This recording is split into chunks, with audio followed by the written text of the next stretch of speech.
Uno. Hey guys, so we're going to be talking a little bit about Reconstruction today. So we'll start off with this political cartoon. What you see here is Abraham Lincoln and his vice president, Andrew Johnson. And after the Civil War, as you can notice on this map, the country was torn apart. So Andrew Johnson and Abraham Lincoln are trying to stitch the country together because now they have to bring the South and the North to be reunited politically, economically, and socially. Now, it's called the rail splitter at work, repairing the Union, because that's what Lincoln was trying to do. Lincoln had a small part in trying to repair the Union during Reconstruction. Eventually, he gets assassinated. So his vice president, Andrew Johnson, has a bigger role in trying to reconstruct the Union, and I would say a longer effect that lasted about 100 years. So we'll look at what Lincoln tried to do initially. So this is called the Reconstruction plans. We got three: Lincoln's 10% plan, the Wade Davis bill, and then Johnson's lenient plan.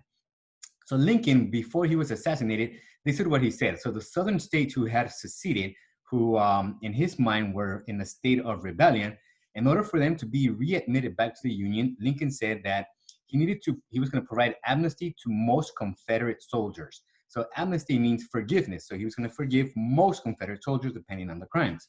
And he also said that once 10% of a southern state population swore loyalty to the Union, that was step number 2 to be readmitted to the Union. And then the final step for Lincoln was to ratify the 13th Amendment. So the 13th Amendment said no more slavery. So these were the 3 provisions that Lincoln gave for southern states to be readmitted. So say, for example, I am a Confederate from the state of Georgia, and I asked Lincoln for forgiveness, and he forgives me. And then once 10% of all Georgia swear that they're going to be loyal to the Union, that's step 2. And then once my constitution, my state constitution, ratified the 13th Amendment, then the state of Georgia could be readmitted back to the Union. And of course, by being readmitted back to the Union, that means you have more rights and more economic help as well. Well, Lincoln didn't have enough time to put his plan into practice because he was assassinated, as I had mentioned. So then we have the Wade Davis bill. So this is for the most part people from Congress, and they were Republicans, and they felt that 10% was too low. So they were asking for 50% of the people of each southern state to swear loyalty.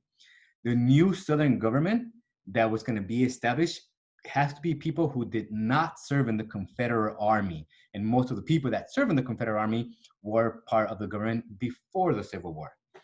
Also, to a certain extent, the Confederate leaders could not have any political power. So people who were in power and people who were military leaders as well were going to be denied access to the new government.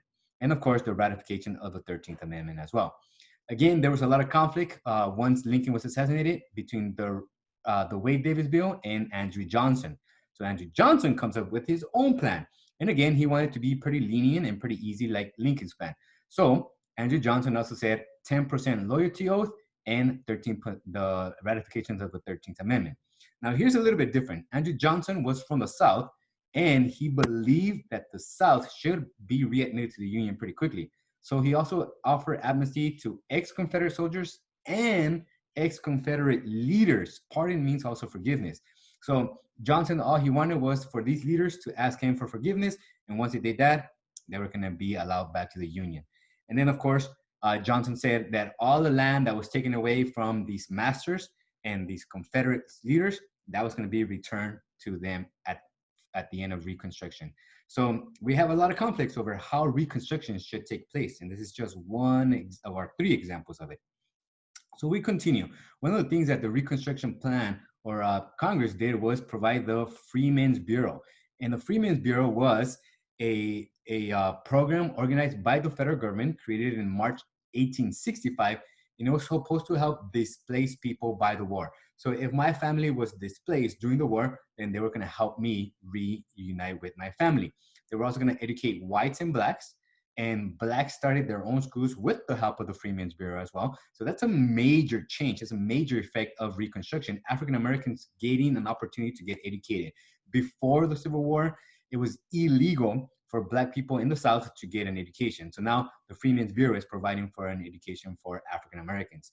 Northern whites and African American women, for the most part, they were the one that went down south and acted as teachers. So they were helping African-American students and poor whites to get an education. The Freedmen's Bureau also, they were set up to help African-Americans and poor whites to find jobs. The Freedmen's Bureau was supposed to resolve disputes between blacks and whites and set up courts where blacks could hold representation.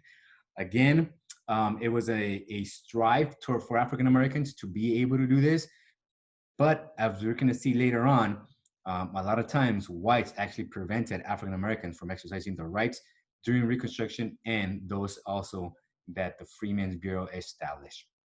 So we'll stop there. We'll continue for Reconstruction in the next video.